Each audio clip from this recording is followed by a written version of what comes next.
Good morning, viewers. Good morning, Africa, wherever you are in the world. Thank you very much for watching Punchline Africa Television, broadcasting from the Political Command Center of Punchline Africa Television, miles away from Nairobi. Good morning, Miriam.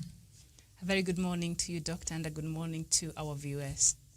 Yes, thank you very much. In Malindi, Karen Josephs. Good morning. Are you hearing me? Good morning, Dr. Matsanga. Good morning. We wanted you yes, I can hear you. We wanted you to test the microphones so that we know you are safe. Thank you very much. Good morning. Viewers, this is a good morning show. And this good morning show, Miriam will take us through COVID-19 and then take us through the headlines of the papers as he reads the headline and anything else, Karen, which you have picked up. And a good morning, Karanja from Nanyuki. Good morning. Good morning, Africa. Okay, thank you. Yeah, thank you. For much, any message for you? I cut you short. Good morning. Are you there? Yes, I'm here. Thank you. Miriam, you hear Karanja very audibly? Yes, we can get Karanja. Karanja the same, you hear Miriam audibly? Yeah, I'm getting her audibly. Okay. Thank you very much. Viewers, this is the Punchline Good Morning Show. Miriam will take us through the entire system. We shall be joined by Professor Onyari, who is somewhere on his way to his offices, and we shall also think of so many other people. Anybody who wants to join this discussion, don't criticize from the periphery and make statements. Join us. We have our mechanisms of joining the Zoom. If you have our poster, you will read some of the numbers on how to join and direction. So don't hesitate to join us. Don't hesitate to give a comment. Whichever comment, as long as it's not insult to any of the members of the staff and the members of the colleagues in the studio, there is no problem. We allow it to flow. Don't insult us. We are simply saying what other television sessions are saying. So I don't think you insulted them. Give us also freedom of speech, just as you gave Maraga freedom to write a letter to nullify you and create you chaos and bring you war and bring you fights and bring you demonstration and bring you everything. It is turning out to be ugly. Maraga thought he was a hero. He's a fake hero. He thought he was doing something that everybody will allow. Africans have never known what constitutionalism is. If they find out that the constitution is going to kufinya hawa, they will turn on you, Mr. Maraga. You should have learned a few lessons. The most important thing is dialogue. The most important thing is engagement, more and more. You are a leader. 70 years going to retire in Nyamira. Engage. Go back. How many times you think if I meet Deputy President William Ruto, I'll run away from shaking his hand? No. He might not like me, but I like him. I do my criticism. I am criticizing to build him. So when I meet him, I will say, hello, Your Excellency, how are you? He will not insult me in public. Because if he does that, I will also insult him back. And then there will be a showdown, which is not very good. So you are a leader in Africa. Engage. You don't run to do, you look at the things that Maraga has done. Surely, was this necessary at this hour? Was it necessary? There is a bill going through the same court. They have applied in the court. There is a bill going for second reading. Look at all the impossibilities, Miriam. Even if you were to nullify this parliament, dissolve it, how do you constitute a system, a nation, Kenya running? You want to follow with us, all of us. You want to die with us, Maraga. You want to bring your aloneness to us. If you are lonely in your house, seek guidance from God, not us. Don't bring everybody down. A peaceful nation going through pandemic, where you see neurologists, surgeons, where you see people. Professor Magoha is a professor of medicine, but he flip-flaps. People, what? You wait when another one comes.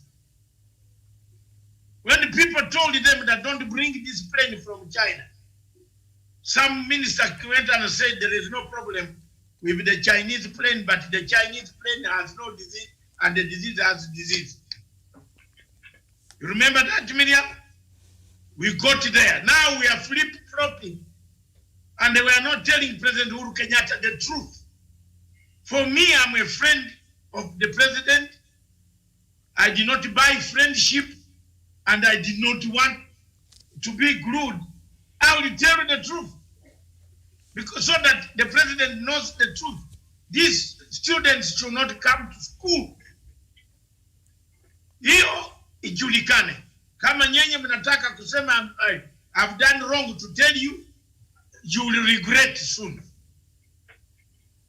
Let 2, 3, 4, 5 corona or 10 cases of corona appear here, appear in the schools.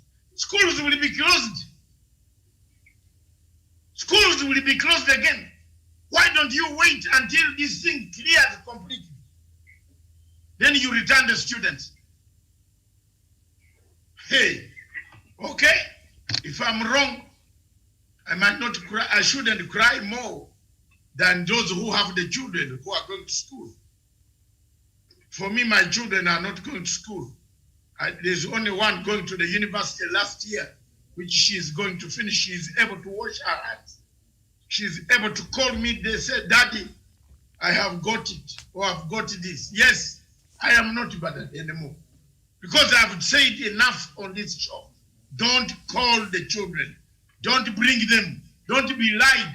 If you see the doctors, Miriam, the doctors on the TV, who are supposed to be government specialists, flip-flopping, oh, we are risk. It is a risk. So if a doctor who is studying this disease is telling you it could be a risk, you want to take the children there? No way. Me, I tell the truth, and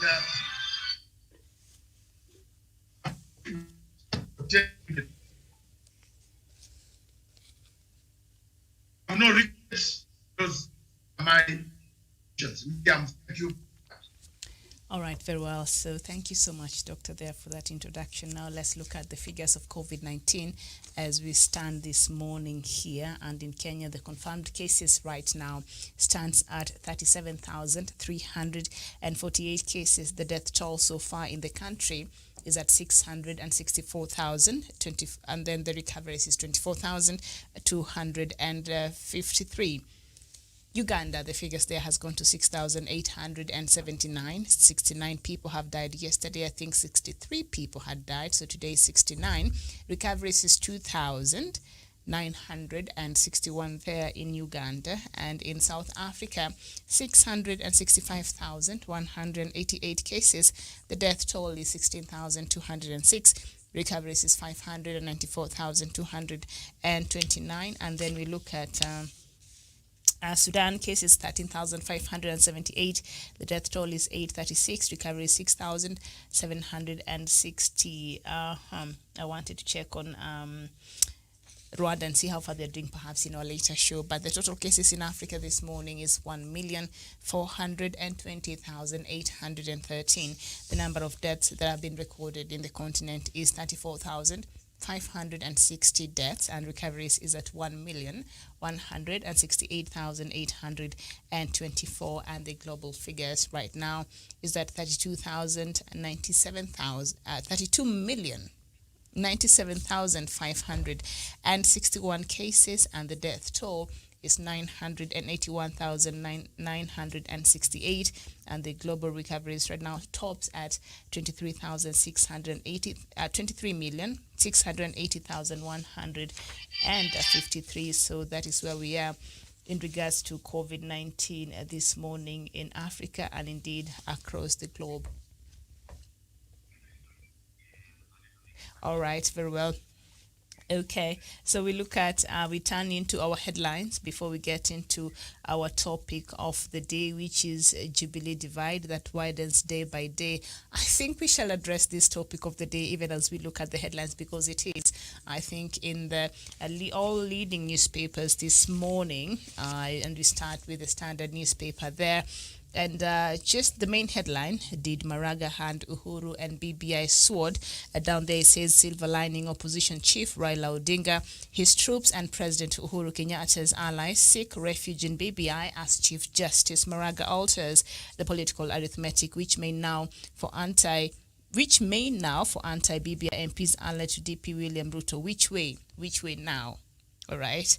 And so Raila Odinga is quoted there as saying, we've been ushered into circumstances that require consensus, failing which we may throw away the baby with the bath water.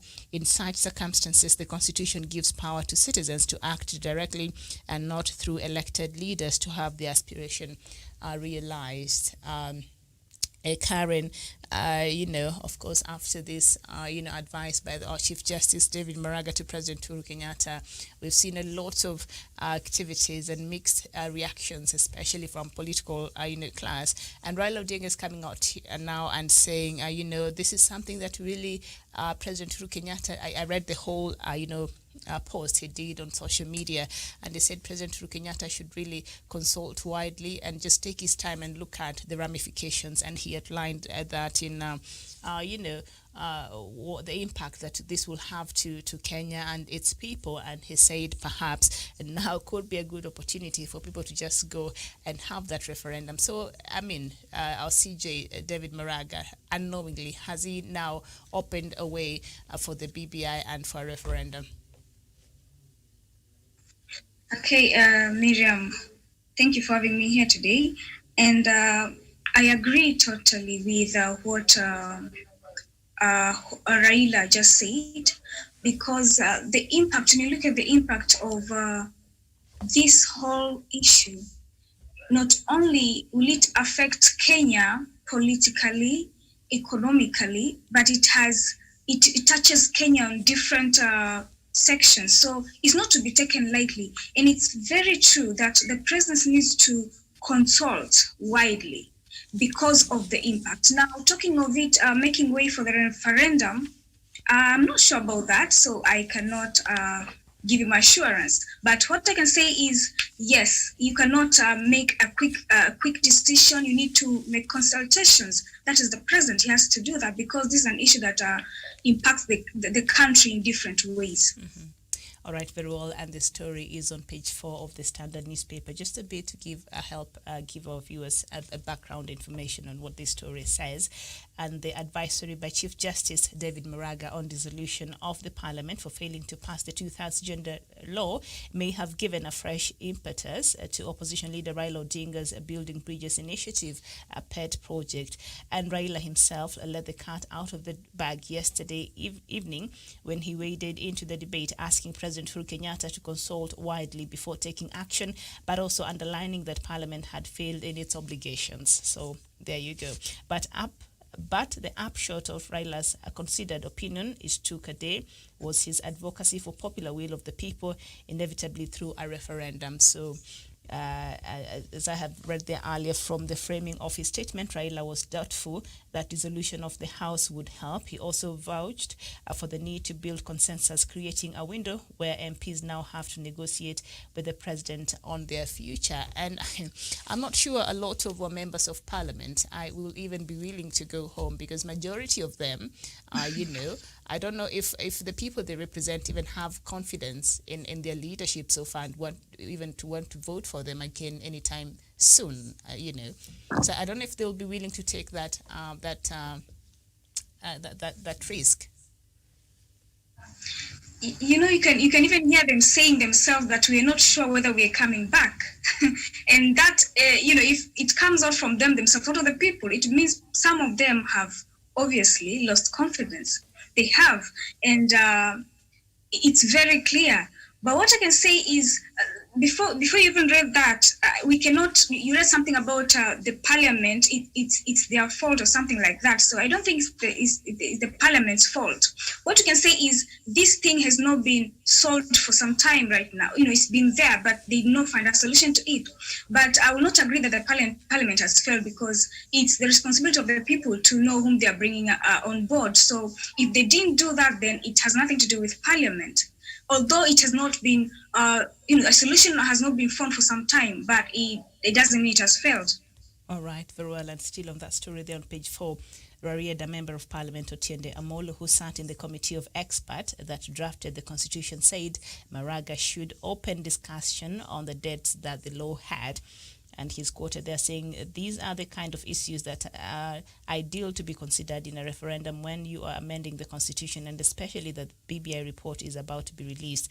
And now some of the contradictions that the members of parliament raised were the Article 267 that gives the CJ the authority to advise the dissolution of parliament contradicts with Article 38(2) that guarantees free, fair and regular elections based on universal suffrage, as in the right for you to vote and to vote to whoever you want to vote for. And I think we had this conversation yesterday. Of course, the Constitution gives, CJ the authority to advise the president to dissolve parliament, and on this regard, for our parliament not meeting the 2/3 gender rule. But on the same hand, Article 38, sub-Article 2 there guarantees free, fair and regular elections based on universal suffrage. So free, fair means also I should be allowed, I should not be coerced into choosing anybody I do not want to choose. I should be allowed to just act on my own will as a citizen and as an electorate. So it's just one of those things that the Constitution really sort of entangles itself, if I could use that word. What do you think? Correct. Yes, to where that there's a contradiction, and that's why we need to change the Constitution, make amendments where we can. We said yesterday we need to fix some laws. That is why that part comes in, and so many others, because we do not want to put the nation or the state in a state of confusion. So we need to make things clear and do away with what is not needed as such for now, currently. So let us fix it. So that is the reason as to why we need to make a change when it comes to the Constitution, part of it.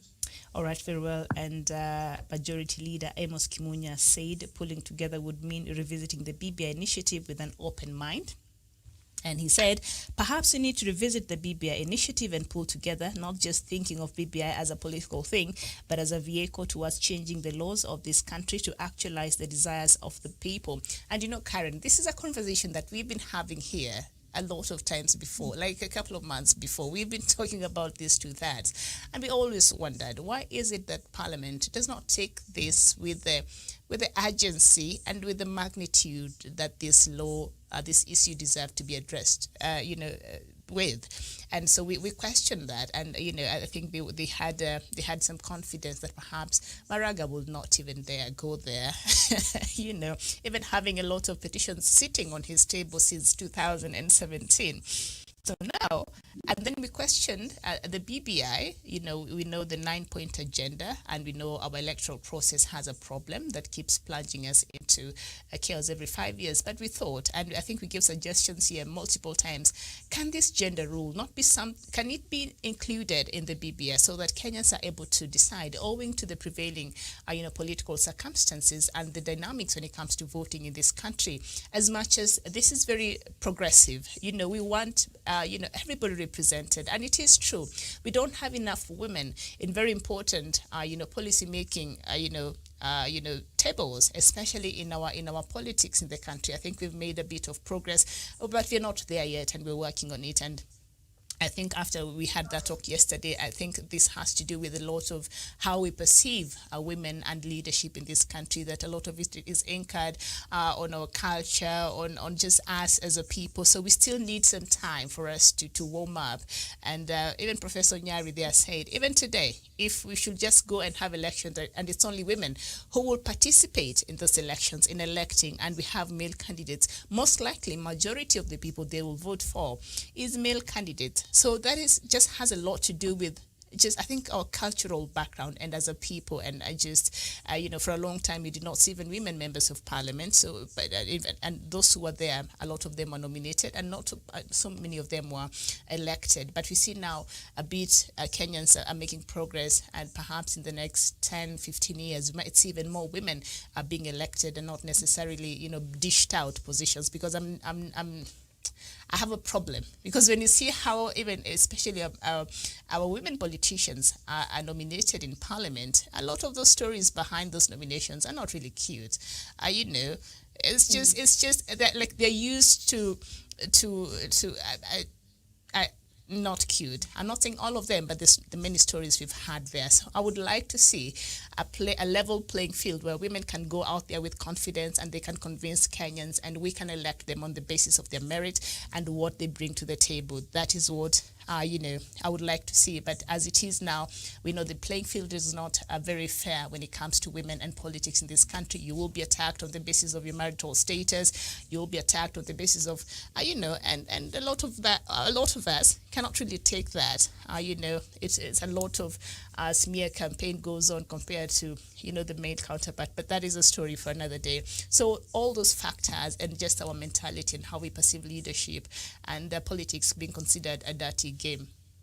It's just right now that you're seeing women coming out. We've seen Martha Karua, we see Charity Ngilu, we've seen women who have had longevity in the country's, politics, that shows that actually it can be done. We still have a lot to do, but it can be done. So maybe we should just encourage that. But before we go there, the prevailing circumstances is Kenyans cannot guarantee they will give you the number of women we want in parliament, or meet the 2/3 gender rule in either gender. So now what do we do? And we wondered, why is it that BBI is not addressing this matter? Why do you think? Did nobody thought the CJ will use this card? Yeah, nobody saw it coming, Miriam. And do you know why it's people have not been taking it as an issue of urgency? It's because you have also said it yourself. This whole thing is so unpractical. It's so unrealistic.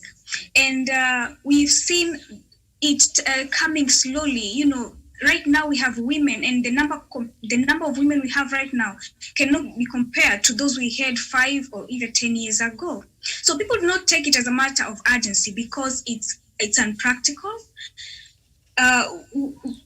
People tend to prefer men than women when it comes to elections. So this is the main reason as to why people have not had it in mind, and they didn't see it coming, because it's so unpractical. It's not what do I say?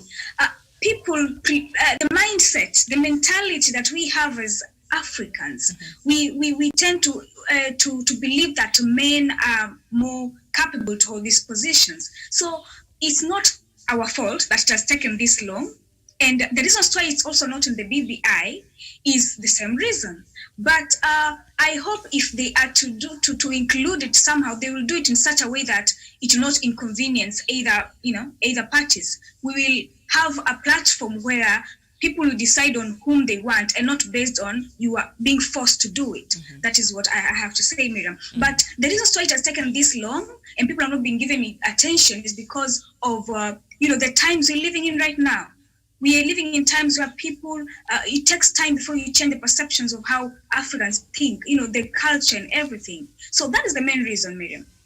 All right, very well. And of course, there did Maraga hand Uhuru BBS sword. That is in the front pages there of the Standard newspaper. Now, we have to understand, because there are sections of the Constitution that should they be amended or should they be changed, that will require a referendum for the people of Kenya to decide. And one of those, sections of the Constitution is how Parliament is constituted. Kenyan Constitution. Should we decide to change now that law on the 2/3 gender rule, that will send us straight to the referendum. And that's why Raila perhaps is looking at this as, perhaps our CJ, David Maraga, did not think too much into that line, but he has handed them the referendum on a silver platter. Silver platter there, because even if Parliament was dissolved today, we still would not have, we would not have addressed the 2/3. And if Kenyans went to election again, if they don't elect, they don't adhere to the 2/3 gender rule. So what will happen? And we've asked this question over and over, and perhaps that is something the CJ didn't look at. Will we keep dissolving Parliament over and over and over and over? I mean, that is impractical. So we have to look at this law and see what has the prevailing current reality on the ground electorate, which are Kenyans, and see which really, this law is good, very progressive, but does it match our reality on the ground? And the answer is no. Professor Onyari, a very good morning to you. Thank you for joining. Thank you, Miriam. How are you? Good morning. I'm very fine. Thank you. Nice to see you. Thank you. All right, so we were looking at the headlines there on the Standard newspaper that says, did Maraga hand Uhuru BBI a sword? Like he gave them the referendum on a silver platter. Or it comes with a huge prize. What do you think, Professor, before we move to the next topic? Yeah, I want to quote the MP for Kisumu town or Kisumu rural. Where does Olago come from? Olago is Kisumu town. Kisumu town is Sabir. Okay, but one of the Kisumus. Okay, go ahead. The one which was for Nyang'nyong was what? I think it's Kisumu West or something like that. Kisumu West, member of Parliament, Olago is Kisumu West. What is said before the floor of the House is that there is a silver line to what Maraga gave advisory. So it's not all opinion doom and of the gloom. president. How does it become a silver line now? Members of Parliament and Kenyans will sober up, so that some of the lacunas in the Constitution will audit and we have sorted out. Because Miriam, from the word go, we agreed 20% was having some issues, and you can see now. So what Maraga did is stop it for BBI. Otherwise, we could have gotten a lot of resistance now, because members of Parliament, they know if they don't behave, they will be sent home, and some of their career will end there. So it's something good sometimes. Let us not keep on crying always. So it might actually be good for especially for everybody. It's good for everybody. Okay. It's good for everybody. Or as long as it is approached with a very sober mind and see which way forward and which way will be best for the country especially.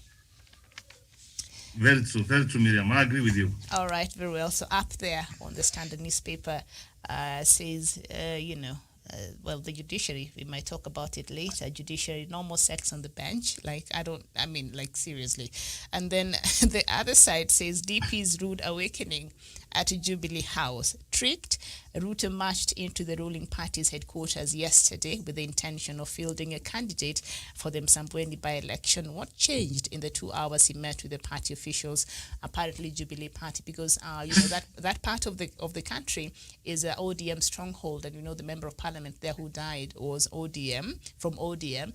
So I think handshake had a bit to play with what happened there, and so perhaps there was an agreement that let's just ODM field a candidate there, but apparently DP did not know, so he was taking a candidate who was wanted to run for that seat through the Jubilee party. The Jubilee secretariat there had decided we are not fielding a candidate, and the DP, you think he did not know? Miriam, let me tell you. What if you desert your place of work and you come back? Do you know what's happening? The deputy president behaves as if he's in an opposition. He behaves as if he has got a party which is hiding, which he will put out in time. Me, so long as the time I saw Jubilee City with the yellow colors, I knew the die is already cast. And let me tell you, Miriam, I have never known who President Uhuru Kenyatta is. He's a gentleman. He's a man of integrity. Once he said that I'm making a deal with you, he stuck to it. So this is a handshake. And for us now going to have competitive, and we have said now we are working together, and you can see how members of ODM have been very supportive. So whether it is ODM, whether it's in Jubilee, and you are for the handshake. So it was, when the decision was made, you don't go to Jubilee, you are not interested, you are attacking them, you are calling them beast bodies, you are calling them junior members of the party, fraudsters, all those kind of them.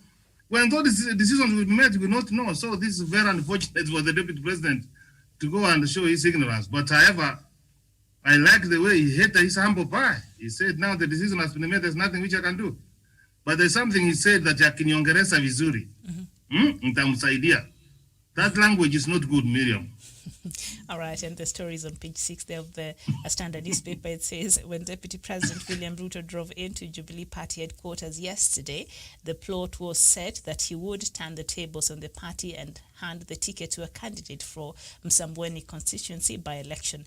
Nobody knows what transpired between 1:46 p.m. when he went into a private meeting with Jubilee Party Secretary General Raphael Tuju, and 4:18 p.m. when he came out to announce that the party would not field a candidate. So he's quoted there as saying that he would abide by the party decision not to field a candidate in Msambweni by-election. But also while he was holding that press conference, he said, you know what, perhaps, people should run even as independent candidates. So, I mean, Karen, did you watch that? What do you make of it? Did they trick the deputy president there, as Standard is saying? Was it tricked? I'm not surprised that he was met with that, because if you, like the professor said, if you're trying to, you show the signs that you're in opposition, what do you expect people to do? Everything, it's like you're not even part of them. So the fact that he went there and discovered that, in fact, he should not be shocked. He should not be shocked himself because of what had transpired before. If you refer to some group of people as busybodies and all of that, do you think you will get back and meet them there? And they feel like you're just moving far away from this whole thing. Would you see yourself? You're not even part of it yourself. Then it should not come as a surprise. So he should. If at all he has other person should run as an independent candidate, that is also fine. But then it should not come to a shock even to him after what had happened. What has been happening of late. It shouldn't surprise him. All right, very well. Professor, does this continue to speak into the already existing rift that has continued to widen every day in the ruling party, Jubilee? Yeah, Miriam, as Karen has rightly said that for a fact, the deputy president, let me tell you, Miriam, from where I sit, he's no longer in Jubilee. What he's only trying to do is trying to get some sympathies, but it's not for the party. Miriam, if we are in the same party, we are in the same group, we must be reading from the same script.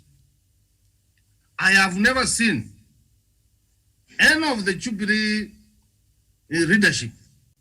Let us leave Murade, is entitled for his personal opinion, trying to undermine the deputy president. But the deputy president has been on a national television saying that the party has been hijacked by busybodies, by conmen and all those kind of names. Miriam, you call them junior officers. Now you can realize that the junior officers are the owners of the party. Because when they make a decision, it stands. So I have always recommended this, Miriam. And from where I stand of just consulting people and advising them what to do, let the deputy president looks back and see where the rain started beating him with his group. And goes to the president and say, UK, I'm sorry, we can still take this country forward. But you don't undermine the president's legacy. Even when he from his own mouth, the deputy leader for Jubilee saying that people can run as independent candidate, and then you end up saying akiniongereza vizuri, which hata vizuri ataweza kukuongeresha, utamsaidia. So that one tells you that Miriam is no longer with us. He was against Imra for Kibra when Okot died. The rest of the Jubilee stood with Imra and he won. But what I want to say, Miriam, in the spirit of the handshake and taking the country forward, this is not the time for us to have competitive politics. 2022 is coming. We can be able to exercise our muscle there. So on this, with the Jubilee leadership, that the seat belongs to ODM, let it come back, and even if it comes back, it's good for us.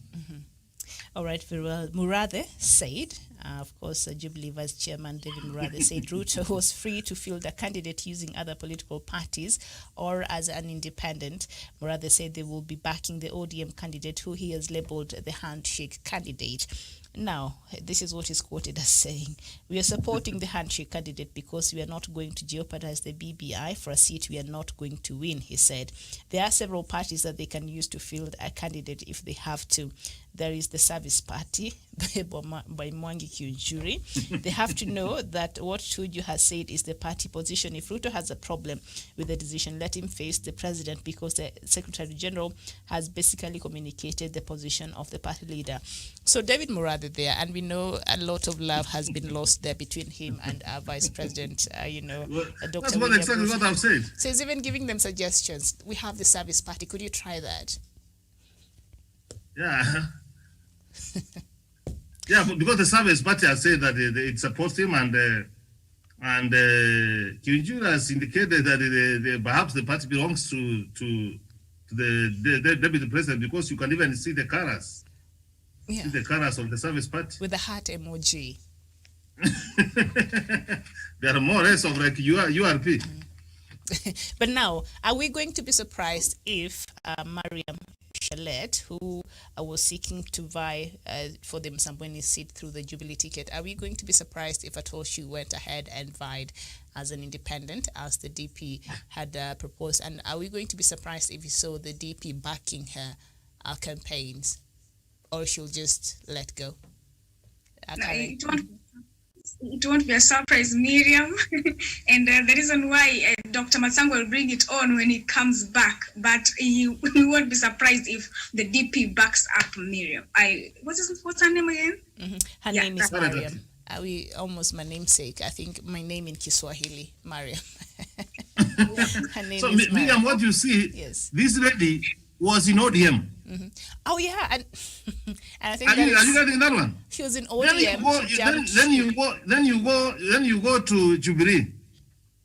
Then Jubilee, you are rocked to Jubilee, and then you go to independent. Other people will even understand it. Will even look at your consistency and your seriousness. So he did not come to Jubilee because he believed in Jubilee.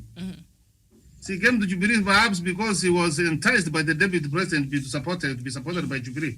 But I agree entirely with Murathe that they can use the Service Party or use another party, or they can go independent if she so desires, because it's our democratic right to represent ourselves to people of Msambweni to see whether they can elect or not.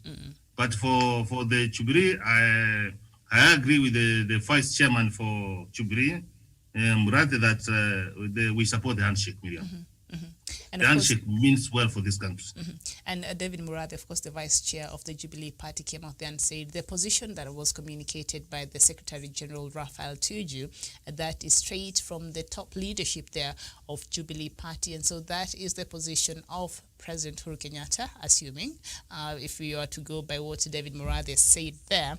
And he also mentioned, I mean, Professor, you reminded us, she was a ODM. She was going to contend through ODM there, but she jumped, a ship to Jubilee Party. And perhaps Jubilee looked at it and said, you know what, we don't need chaos, especially in the handshake. And maybe this is a person who is being used to, might be used to scuttle and perhaps to injure the handshake.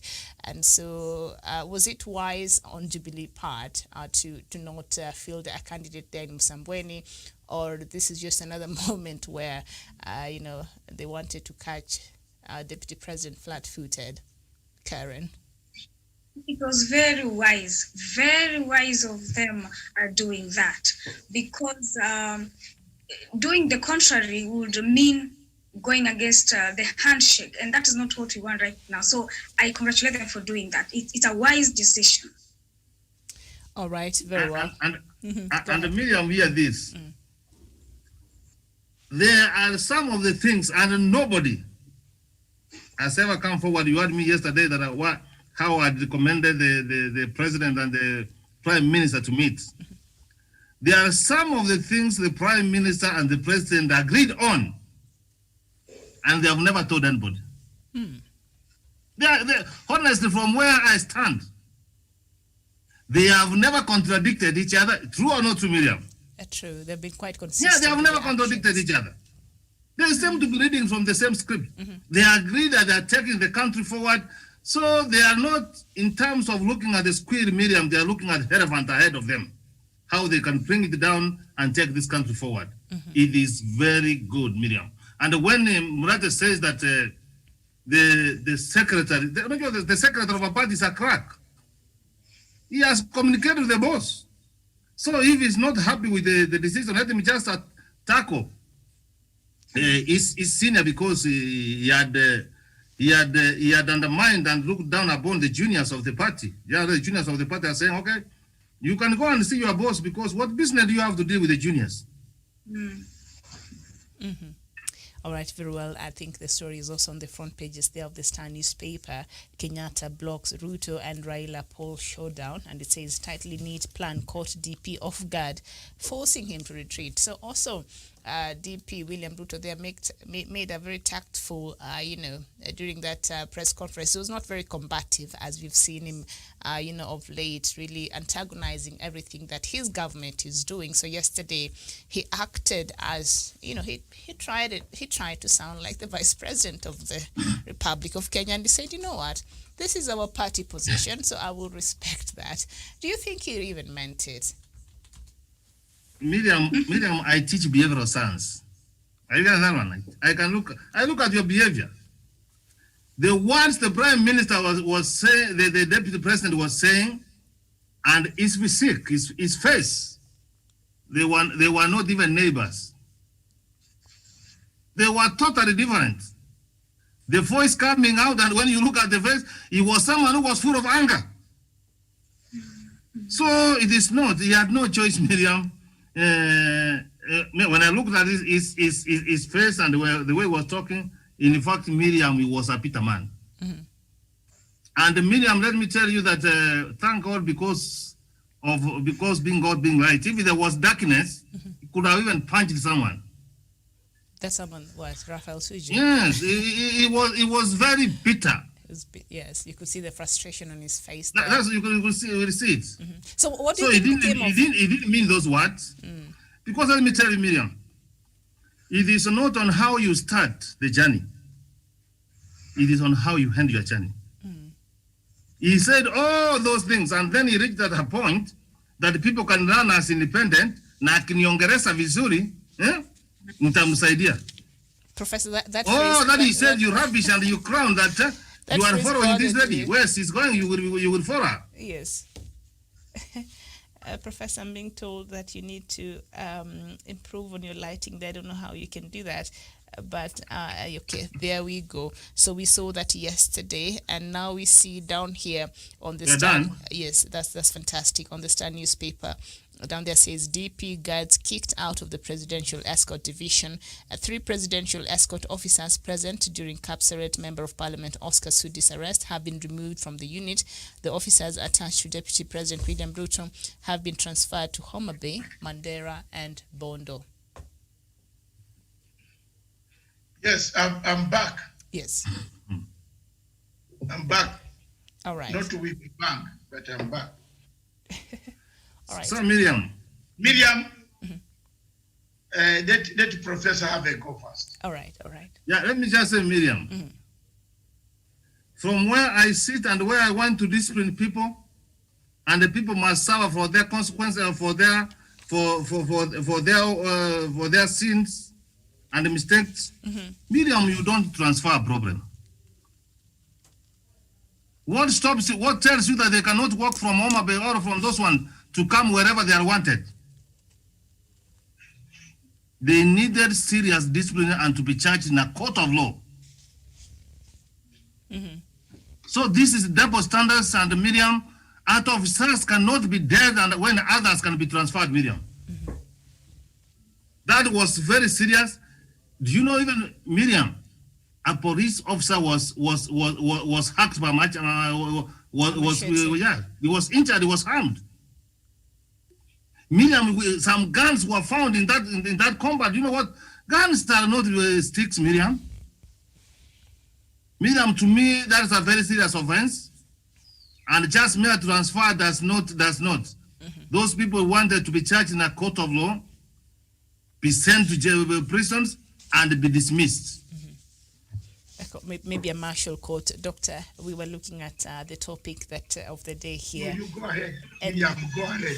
Okay. Let Karen answer. All right, Karen. So these officers that were attached to Deputy President William Ruto, first of all, if you are a presidential escort officer, like you already know, because these discipline forces, they know how to follow protocol. They know.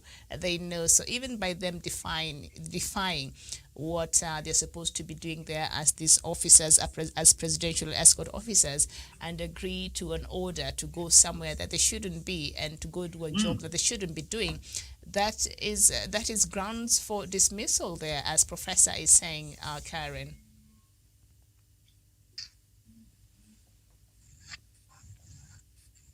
Karen?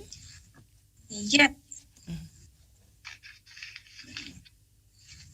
All right, we seem to be having a very true, very true. I think the transfer thing isn't compared to. Yes, I'm here. Can you hear me? Yes, go ahead. I can hear you. I agree totally with Professor, because just transferring them, that doesn't mean they cannot work from even there. Why do we even have these martial courts? Why are they there? And these are not just ordinary policemen. So I think they have taken it lightly by just transferring them. They should have taken it further than that, because it means even the rest of them, whatever they are, they can do the same thing and they'll just be transferred. I think this transfer is just not necessary right now. What's necessary is for them to be charged, because that's defiance. And considering the position, it should not be taken lightly.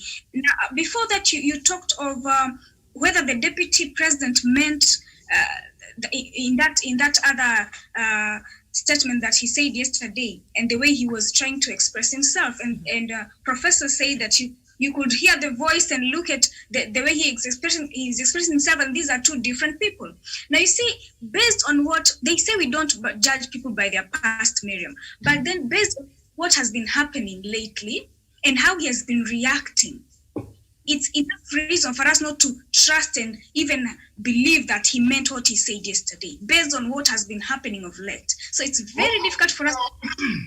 Oh, Karen, I didn't know you were on this good subject. I've just come up from some continue, ma'am. I'm sorry.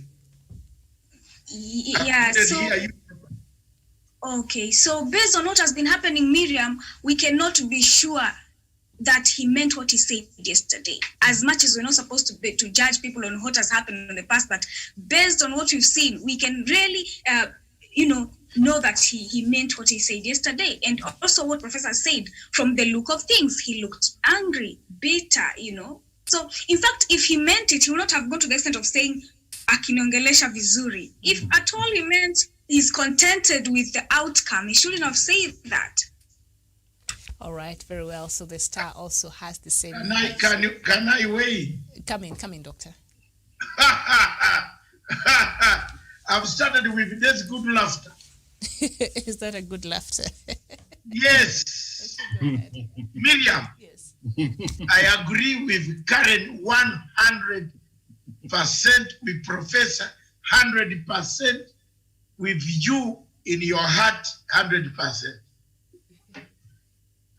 Believe me or not, the Deputy President is going to give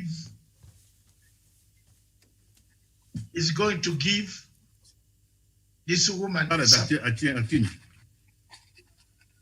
yeah, he's going to give the woman support. Why do we hide things and then say, oh, there is this? Why? There is no this or that. This man is he's very upset. Yeah. But when he reached the office, he found brakes. Someone had put a brake and said, that is the bottom line. And the Jana, you could see he was challenged. And a psychologist could tell, like I can tell about Maraga. What ails Mr. Maraga is loneliness. You behave the way he behaves. No, you don't have loneliness. You try to go to Sahara Desert alone. Can't you become lonely? So he is just going to support the other candidate. Let's prepare for that showdown. Him and Raila Odinga, they have very serious difficulties. I don't know where the difficulties came from. I don't know why they cannot solve their problems. They were in the ODM party together,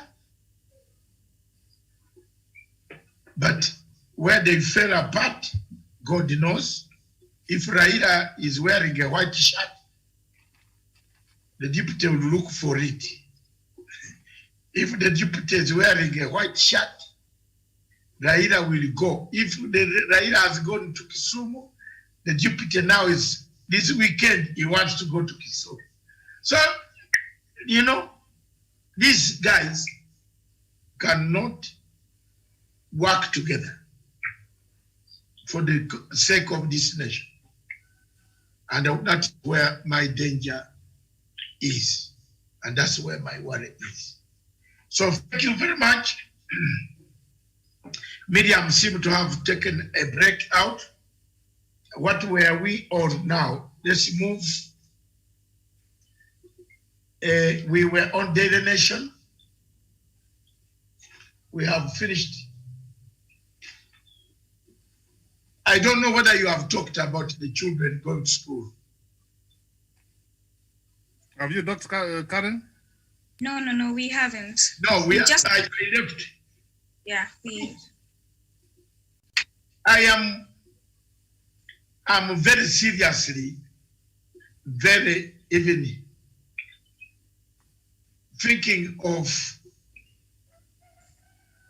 petitioning the government. I don't think it is the right time for the children to go back to school. I still feel there is something very fishy, something missing.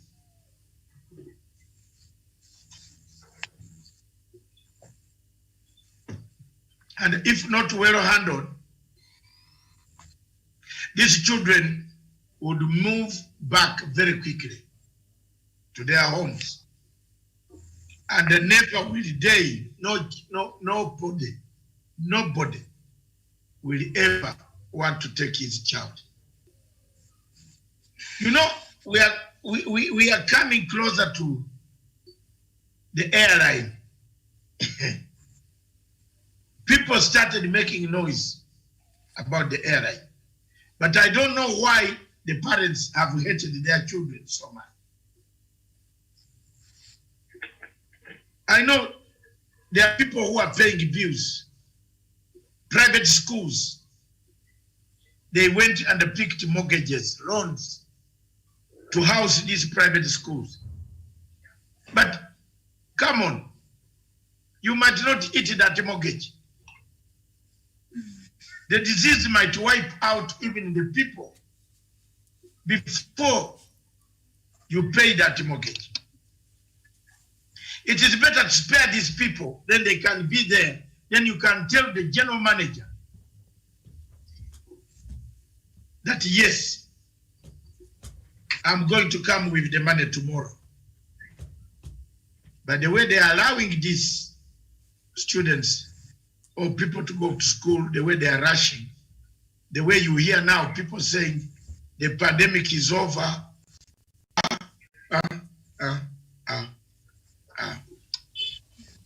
So I would like to invite Sam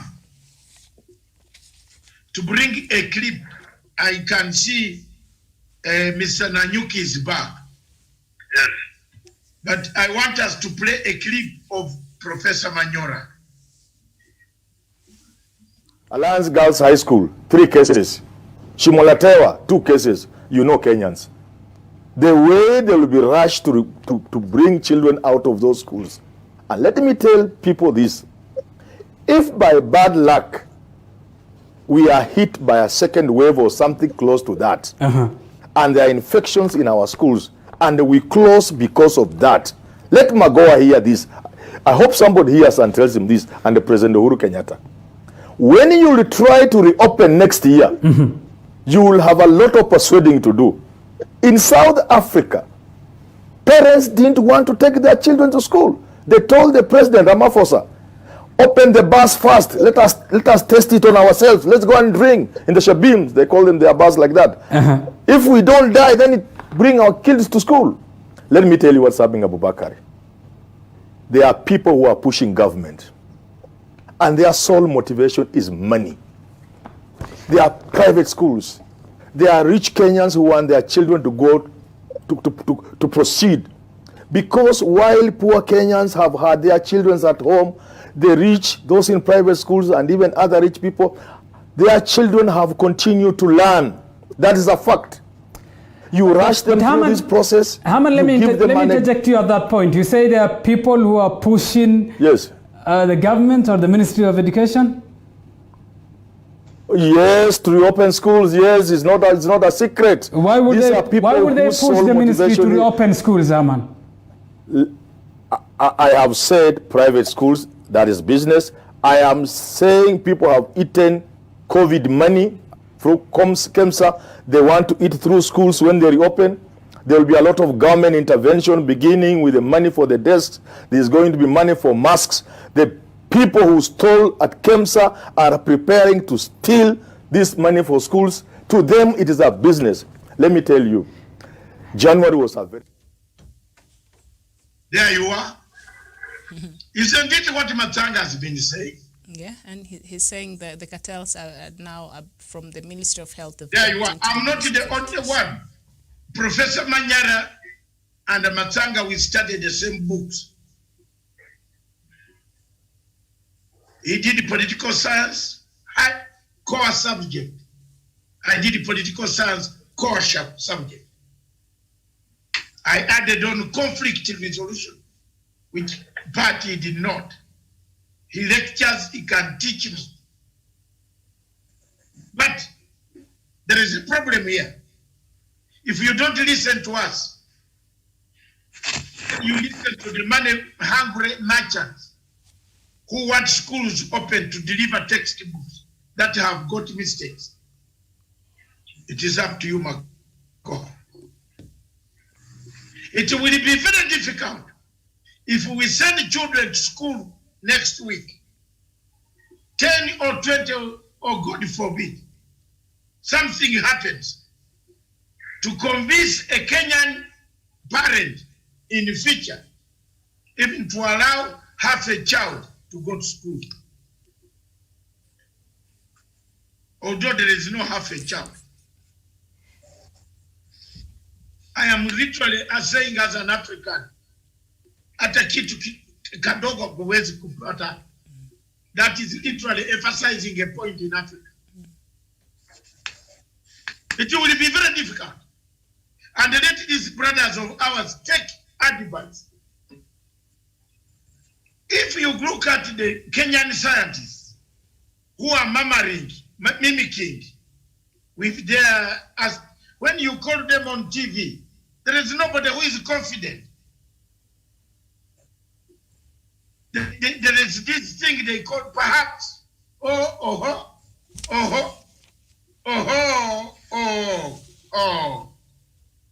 she's a teacher. When you see a student doing he doesn't know. You just come in and say, I know Jeffrey, you wanted to say this. So I have been watching these scientists coming. Maybe they have a 90 bedroom where they brief Makoha. But if these are the same scientists whom you claim they have given you a go-ahead to open these schools, I will have millions of Kenyans behind me on that. You will want it later. We don't have enough masks. We don't have enough water. We don't have enough. All these schools, governors who had money were not able to raise beds. What about schools, Ministry of Education, which relies on the government to give them little money funding, which is eaten by cartels? If governors of a county were given 1 billion, 5 million, 500 million, 600 million to put up beds, up to now the president has not got 100% beds full in all counties. And you tell me these teachers have done a tremendous job to open the school on Monday? Okay.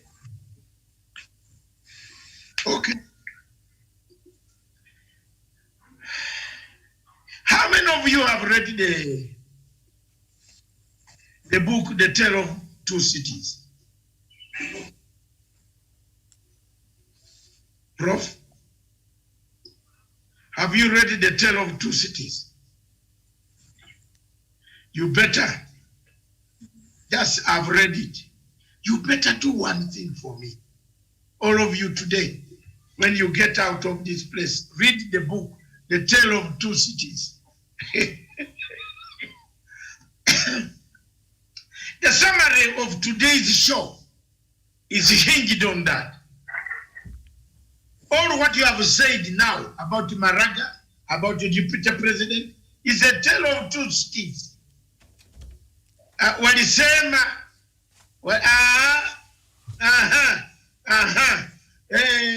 you know, when you are sure that you are going to win a jackpot, then a jackpot turns up to eat you. That is the central thread of the Tale of Two Cities.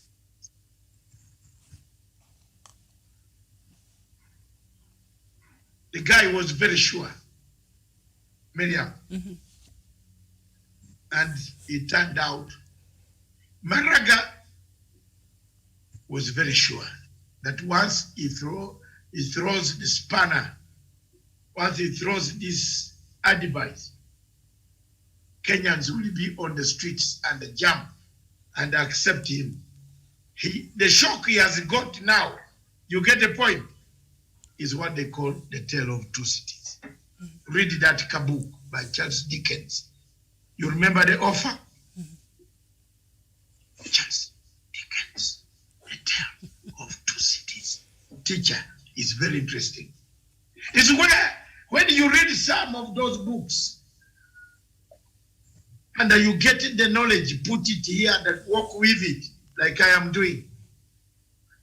At times you laugh at events.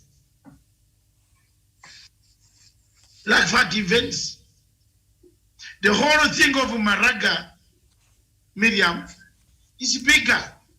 It's not simple. Don't take it lightly. It's a well-coordinated plot. You see, here we go to Musambeni. Hey, you see, already the MP. Have you seen the MP? This MP who bleaches his face like a Congolese. You know him? Who is he? The small MP from the Rift Valley, always brown, tall. He has bleached his face. Na ile kama dawa ya Congo. He was yesterday on TV saying we want to dissolve the parliament. So you can read the cow that it will produce a bull by, as Karen said, by actually understanding the manners of a cow. Mm-hmm. If it used to sleep, it is no longer sleeping. It is standing and kicking about. That's a bull. But if it is a calf, which is a woman calf, female. I don't know what they are called. A female calf. A female calf. Mm-hmm. It is always. But if it has a bull in the stomach, wow, it kicks everywhere. I didn't know that. That's some good lesson lesson there. You know, it can even run. Miriam, it can decide to run from the crowd. Okay. And you see it, people, the owner of the cow saying, stop it, it's going. So, Doctor, what do you think is happening at Jubilee Asili Center right now? Speaking of the cow. What do you think is happening at Jubilee Asili Center right now? Where? Is there an Asili Center? You didn't see the new office, Jubilee, open at Jubilee? Oh, no. I have read the thing of MP Costani, Caleb Costani. He has told you. Okay. He says Jubilee will field a candidate. Okay. And their candidate is the woman. So the same Jubilee or Jubilee Asili? I think they can't field on the papers of Jubilee on Limuri Road. Is it Limuri Road or Thika Road? They can't. Bangani, never. Okay. They can't field on those papers. Yeah, but it was you could tell from the language, the body language, the side the cow was holding a bull. The man saw it if she talks me properly. What else can you wait for, Karen? When the person has said, the lady should talk to me properly. Didn't you listen to my talk last night? So on the medium, I don't know whether you listen. At times, giving me some kudos. Did you listen? Yes, I did. Yeah. I say that in the end, necessity has no law. If it's necessary, umeona kitu mzuri, declare interest.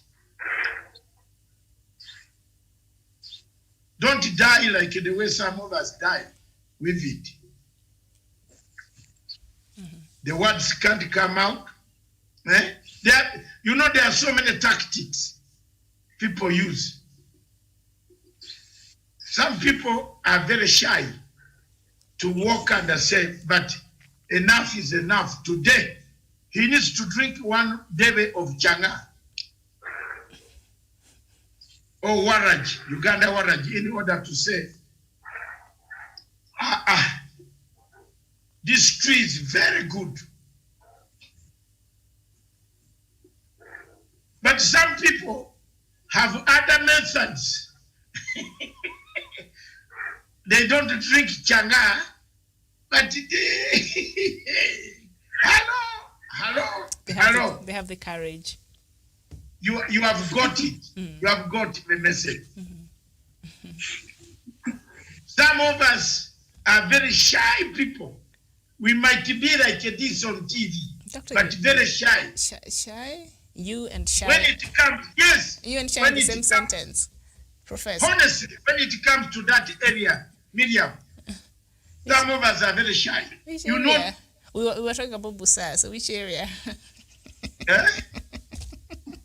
I am telling you, we don't want to go deeper than that. Okay. But you understand, some of us are very shy to deliver that message. You're very bold, so when you say shy... No!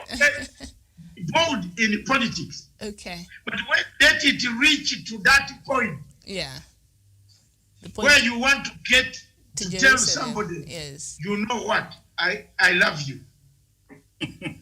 Well, you have been pushing me to that corner to say, instead of saying, let's finish the program.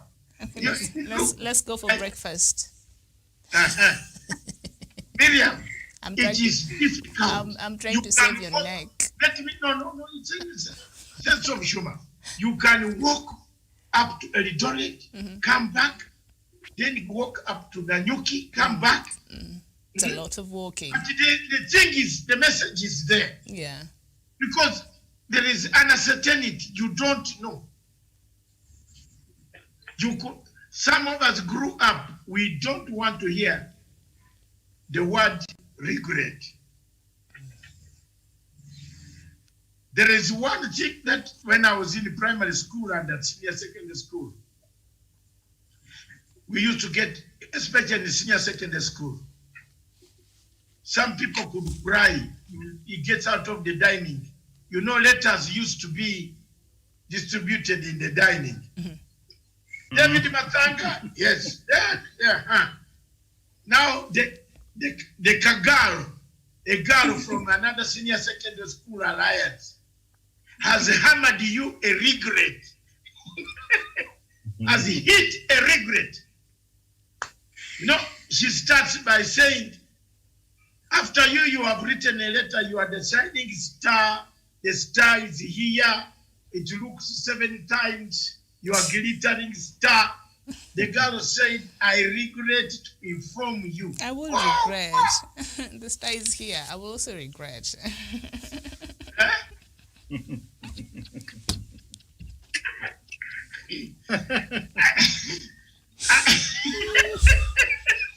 I regret to inform you. Yes, that I don't want to be a star. I have considered your letter. Although you have done this. In fact, by then you have finished all your pocket money sending her to buy a watch. Those days girls used to ask for good watch necklace. You have even, your father, you have had us, daddy. Then you go to the shop. Tororo, there was a shop in Tororo town. Then Kosla, it was called Kosla shop, which used to sell jewelry, diamonds. Hey, Mama, we have gone from, we have come from. All right, so I regret that we have to go for breakfast now, Doctor. No, the Karanja was not saying a word. All right, go ahead, Karanja, finish Mr. for us. Karanja from Nanyo. I regret to inform you that the telephone went down. Okay. So now you can contribute. Our correspondent Karanja from Nanyuki, dissolving parliament, returning to school. Don't go too much. Just have a point. The usual thing, one, pop, chap. Tell us. Yeah. Let me start with the COVID issue, the reopening of schools. And I want to support whatever you have been saying, Dr. Matanga. And now you are back down by Professor Hamad Majora, who is just uttering what you have been telling us in this television. There's no hurry to open the school, and the Minister of Education, they should wait until they are ready and prepared, and they are sure that our kids will not get infected in school. And they must work to ensure that we have enough water in the schools and enough soaps and so on, so that when the schools are reopened, these kids will not get infected in school. And let me talk of yesterday occurrences where the Deputy President visited the Jubilee House, and he came after his junior had spoken, the Secretary General, Rafael Tuju. And it's unfortunate, and these people, they forgot that the power that His Excellency the Deputy President has been having was courtesy of the President of the Republic of Kenya, who gave him these powers that he has been enjoying throughout. Therefore, he forgot that he has people. He forgot that he has a president who controls the disease. And yesterday occurrences, there are clear way that when they talked of billion cities, they talked of something that was not existent. And the message is clear now that Jubilee is a party led by able party leader President Uhuru Kenyatta, and those people who want to go, they can go. But it's clear that they don't have anywhere to go. They will only need the parties of President Uhuru Kenyatta. And on matters Maraga dissolving of the parliament, it's a move that is ill-informed. And as a country, we need to go on. We need to move on, because even if after dissolving the parliament, the three-general rule will not be achieved. Therefore, it's a progressive process that will take time, that will be worked for, and in the course of time, maybe in the near future, maybe it will be achieved progressively, or we can have other means to achieve it. And thank you very much. Is that the case? All right, thank you so much, and thank you, Karanja there from Nanyuki. Thank you, Professor. Thank you, Karen from Malindi. We shall be back here in a few minutes. Thank you, Doctor, and thank you for watching. We'll see you in the next couple of minutes. Bye-bye for now.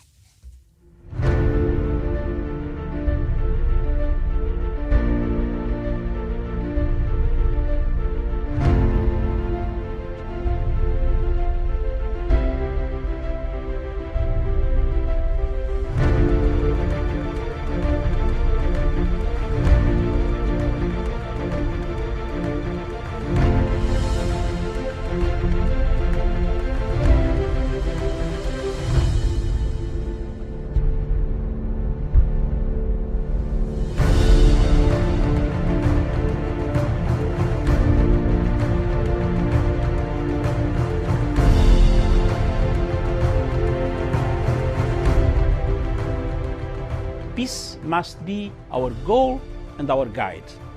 And all that we strive for as a human family, dignity and hope, progress and prosperity, depends on peace. But peace depends on us.